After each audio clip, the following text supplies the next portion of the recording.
Welcome to federal का margin. ये है लेक्चर नंबर 2 इस चैप्टर का। और चैप्टर नंबर 2 पे हमने सबसे पहला वाला जो लेक्चर है उसमें हमने कॉम्प्रिहेंशन पढ़ा था on the art of Muslim women's entrepreneurship. अब ये ग्लॉसरी सेक्शन है, इसमें है ना वोकैबलरी कुछ सवाल हैं। ये वोकैबलरी की है ना, आपके पास एक टेबल बना हुआ है और ये है ना अल्फाज ज़रूरी हैं। तो इस वीडियो में हम ये करने वाले हैं कि मैं आपको ये जो अल्फाज है ना, इनको इनकी है ना मैं आपको मायने बताऊंगा कि ये होते क्या है।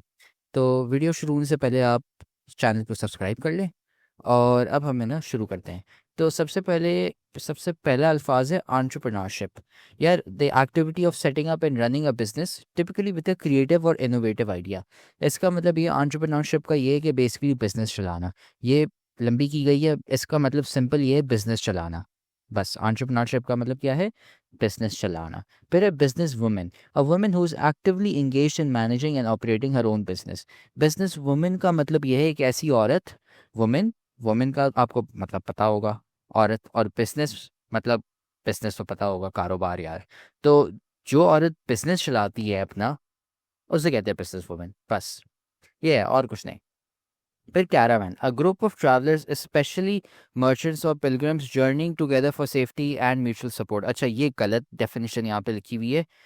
यहाँ पे ये लिखा हुआ है कि ट्रैवलर्स है ना, वो बेसिकली कैरावैन है, ये गलत है।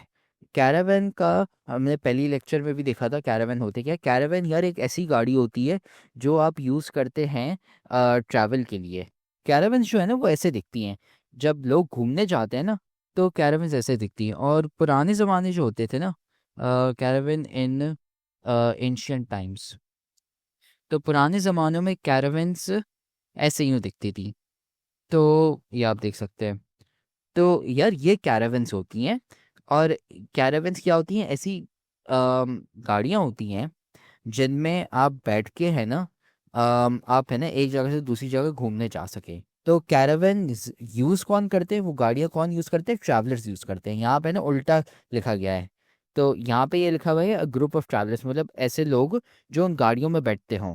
यहाँ पे उल्टा लिखा गया है, ठीक है। अब मैं आपको बताता हूँ, ध्यान से ये सुनिएगा। कैरावन एक ऐसी गाड़ी होती है जो आप ट्रैवलिंग पर्पसेस के लिए यूज़ करते हैं, जो आप घूमने के लिए जाते हैं एक जगह से दूसरी जगह के लिए। और उनके अंदर जो लोग बैठते हैं ना, वो ट्रैवलर्स होते हैं या फिर द कैरावन यूजर्स। यहाँ पे ना कैरावन यूजर्स की डेफिनेशन लिखी हुई है, कैरावन की नहीं, तो इसका ख्याल रखें। फिर आता है फाइनेंशियल इंडिपेंडेंस। और सबसे इम्पोर्टेंट बात, हमने इस चैप्टर के ग्रेन टेस्ट का जो प्रैक्टिस टेस्ट है उसका लिंक हमने डिस्क्रिप्शन में डाल दिया है। आप डिस्क्रिप्शन में जाकर ये ऊपर पहला लिंक है प्रैक्टिस ग्रेन टेस्ट को, यहाँ पे जाएं और सॉल्व करें और प्रैक्टिस करें। यहाँ से आपने अगर प्रैक्टिस कर ली, आपके एग्जाम्स के अंदर एमसीक्यूज के अंदर 100% मार्क्स गारंटेड है।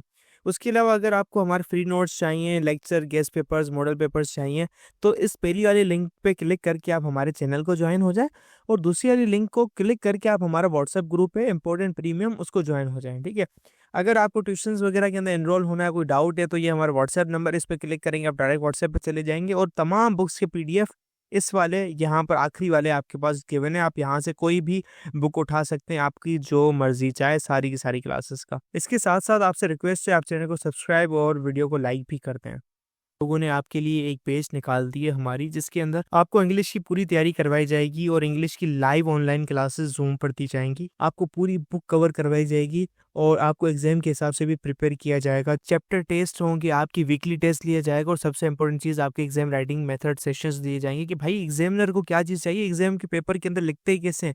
और सबसे इंपॉर्टेंट, हमारे guess paper, target paper, model paper जो हम देते हैं ना आपको, गेस पेपर, उससे 60 to 70% तो आपका पेपर लग ही जाता है, तो आपकी 70% तो तैयारी हो गई। और अल्हम्दुलिल्लाह अल्हम्दुलिल्लाह अल्लाह के शुक्र से हमारे बच्चों के 85 से 90% से अबव आ ही जाते हैं बिल्कुल आसानी से, जो इस चीज़ को फॉलो करते हैं। और इसकी फ़ी पता है पूरे साल की एक सब्जेक्ट की कितनी है? सिर्फ और सिर्फ 3,000 रुपये आप लोगों के लिए। पहले पिछले साल 12,000 थी, उससे बड़ी भी थी, लेकिन अभी आप लोगों के लिए हमने कर दी है सिर्फ और सिर्फ 3,000 रुपये। और जैसे आप लोग इजीली ले पाएँ, पूरे साल 1 ईयर के लिए हर चीज़ दी जाएगी, और आपको जो लाइव क्लासेस ली जाएंगी आपको जूम पर दी जाएंगी, ठीक है, हमारी ट्यूशन में, और उसकी रिकॉर्डिंग्स भी आपको दी जाएंगी। अगर आपको रजिस्टर करना है, इस व्हाट्सएप नंबर पे मैसेज करें, आपको यहाँ पे हम बता देंगे कैसे पेमेंट करनी है और कैसे फ़ी भेजनी है, और आपको हम हमारे ऐड कर लेंगे। लेकिन ये सबसे बड़ी डील, जितना जल्दी लेंगे उतना आपके लिए फ़ायदेमंद होगा। The ability to support oneself financially without relying on others for income or financial assistance. Financial independence का मतलब ये है कि यार आप पैसा कमा रहे हो थ्रू बिजनेस या हाँ मोस्टली थ्रू बिजनेस, कि यार आपको है ना दूसरों से पैसा ना मांगना पड़े। अब जैसे फॉर एग्जांपल सैलरी होती है, सैलरी में होता ये है आप किसी एक जगह पे जॉब करते हैं तो यार उधर आप काम करते हो तब आपको पैसे मिलते हैं, आप है ना अपने बॉस के ऊपर रिलाय कर रहे हो कि यार वो आपको पगार दे।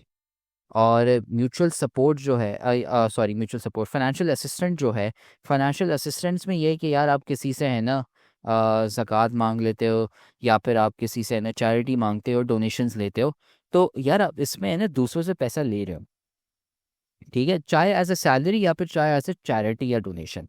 फाइनेंशियल इंडिपेंडेंस में ये है कि यार ना आपको सैलरी की ज़रूरत है और ना ही आपको किसी की है ना चैरिटी की ज़रूरत है।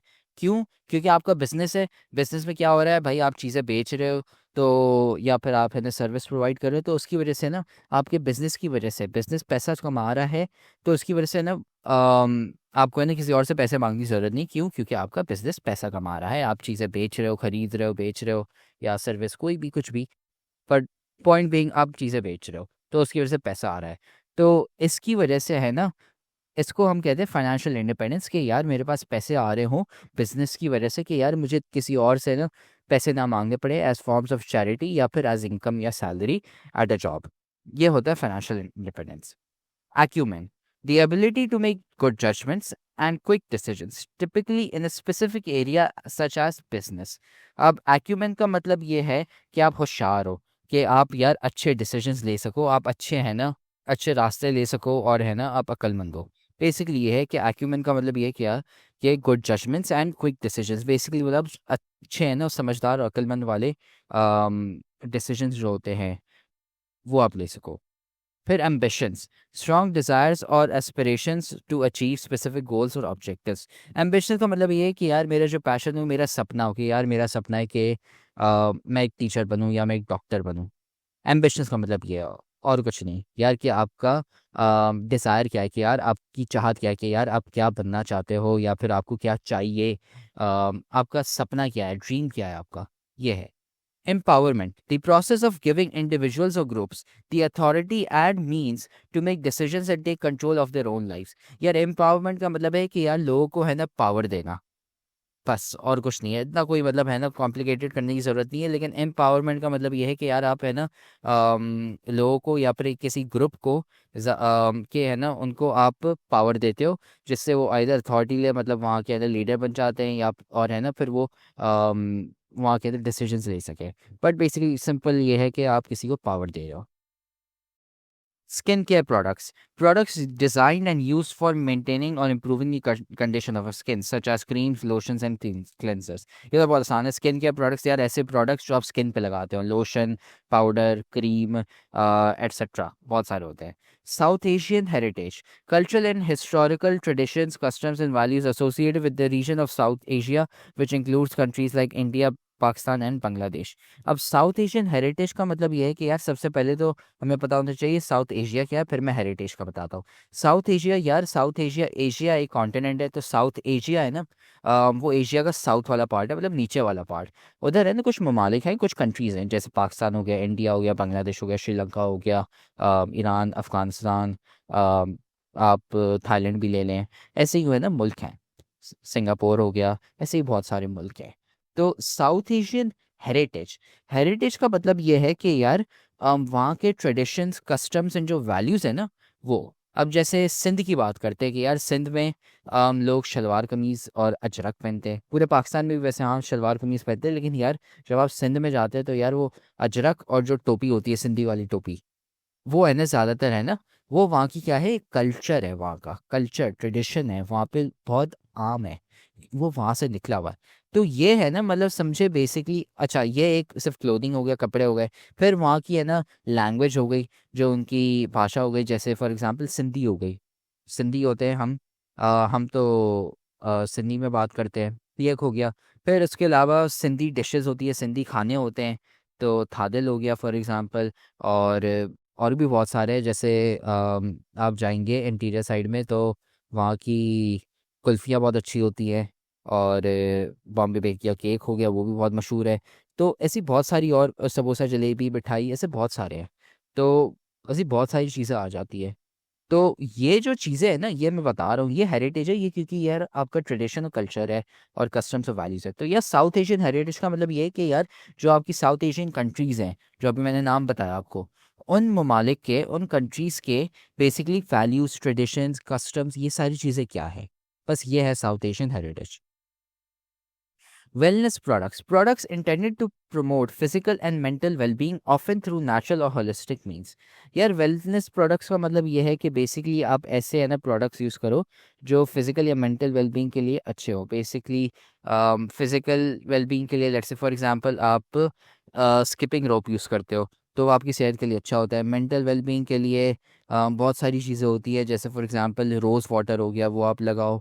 और हाँ, ऐसे बहुत सारे होते हैं। तो वेलनेस प्रोडक्ट्स का ये है कि यार वेलनेस का मतलब अच्छा रहना, ध्यान से रहना, और प्रोडक्ट्स मतलब एक कोई आइटम हो गया, ऑब्जेक्ट हो गया जो आप बेच रहे हो। तो वेलनेस प्रोडक्ट्स यार ऐसे प्रोडक्ट्स जो आपका है ना ख्याल रखते हैं, जो आपको है ना आपकी सेहत है ना अच्छी रखें, ये होता है।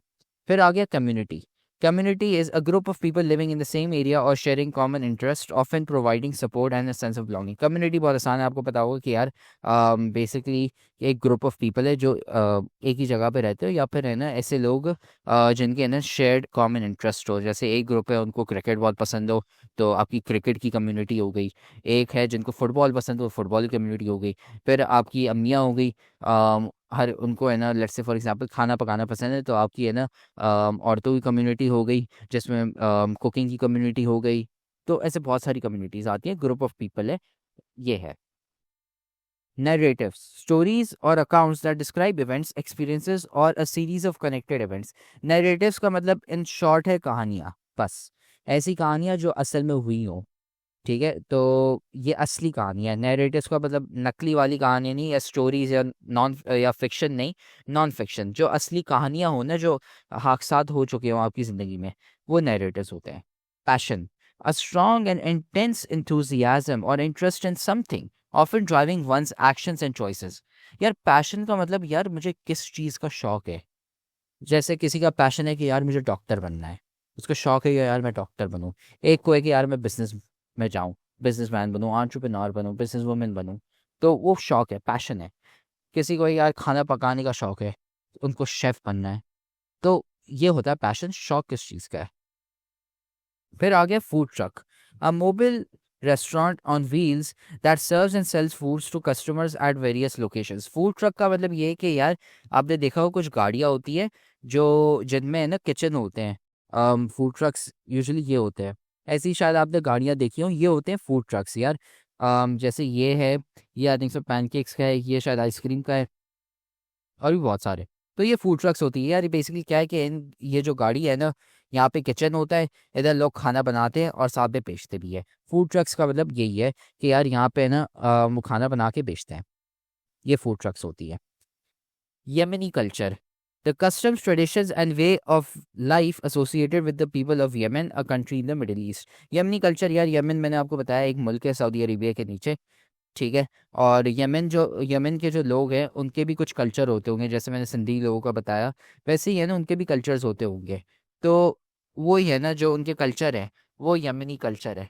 Restaurant, and establishment where meals are prepared and serve to customers in exchange for money. Restaurant तो बहुत आसान है यार, रेस्टोरेंट ऐसी जगह है जहाँ पे खाना मिलता हो, और वहाँ पे आप बैठ के खाएं या फिर खरीदें और घर जाके खा लें, आपकी मर्जी है। लेकिन हाँ, रेस्टोरेंट एक ऐसी जगह है जहाँ पे खाना मिलता है और जहाँ पे खाना बेचा जाता है। Competitive, involving or characterized by rivalry or the pursuit of success in a challenging environment. Competitive का मतलब ये है कि यार कंपटीशन हो थोड़ा सा ना मुश्किल हो, मतलब आप किसी चीज़ में जा रहे हैं, let's say for example exam है, तो एग्जाम में बहुत सारे लोग हैं, मेहनती होंगे, पढ़ाई करने वाले होते हैं, तो वो कंपेटिटिव है। क्यों? क्योंकि हर कोई मेहनत कर रहा है वहाँ पे, तो मुश्किल होगा। तो ये कंपेटिटिव होता है कि हर कोई है ना compete कर रहा हो, और है ना चैलेंज ले रहा हो, और साथ में है ना हर कोई है ना जीतने के रेस में पड़ा हो। फिर आ गया sustainable income, earnings of financial resources that can be maintained over time without significant depletion और harm to resources. Sustainable income है कि यार लेट्स से फॉर एग्जांपल मैं कमाता हूँ, फॉर एग्जांपल 3 लाख रुपए एक महीने के, फॉर एग्जांपल। तो यार सस्टेनेबल इनकम वो मेरी तब होगी जब मेरे 3 लाख रुपए है ना सिर्फ एक महीने नहीं आ रहे, हर महीने आ रहे हो। अगर आप कहते हो कि यार मेरे 3 लाख आ गए इस महीने और बाकी आप कहते हो बाकी साल पैसे नहीं आए, तो वो सस्टेनेबल नहीं हुई। क्यों नहीं हुई? क्योंकि सिर्फ एक महीने में आए। अगर आप कहते हो कि यार मेरी पगार 3 लाख भी नहीं हो, लेट से 1,50,000 हो, लेकिन वो मेरे पास पूरे साल आते रहे, तो वो सस्टेनेबल इनकम है। कि यार ऐसी इनकम जो बार बार है ना पैसे हमारे पास आते रहे और over a long period of time. ऐसा नहीं है कि 1 2 3 दफ़ा आया उसके बाद कभी पैसे आए नहीं। वो सस्टेनेबल नहीं है, उसको हम कहेंगे अनसस्टेनेबल। फिर आखिरी अल्फाज अपलिफ्टिंग, पॉजिटिवली इन्फ्लुएंसिंग और इम्प्रूविंग वंस ओन सिचुएशन और the situations of others, often in terms of financial और इमोशनल वेलबींग। अपलिफ्टिंग का मतलब यार ये है कि इन सिंपल टर्म्स अपनी ज़िंदगी को बेहतर करना, अपने आप को ऊपर लेके जाना। अपलिफ्टिंग ऊपर लेके जाना मतलब बेसिकली आप अपनी ज़िंदगी को अच्छा कर रहे हो, ऊपर लेके जा रहे हो। और हाँ, बस ये है अपलिफ्टिंग। इससे है ना आपकी वोकैबुलरी के अल्फाज ख़त्म हो गए। मैंने सारी डेफिनेशंस आपको बताई, उनके है ना एग्जांपल्स बताए और मैंने साथ में तस्वीरें भी दिखा दी। तो मेक श्योर आप इस वीडियो को लाइक कर लें और चैनल को सब्सक्राइब कर लें।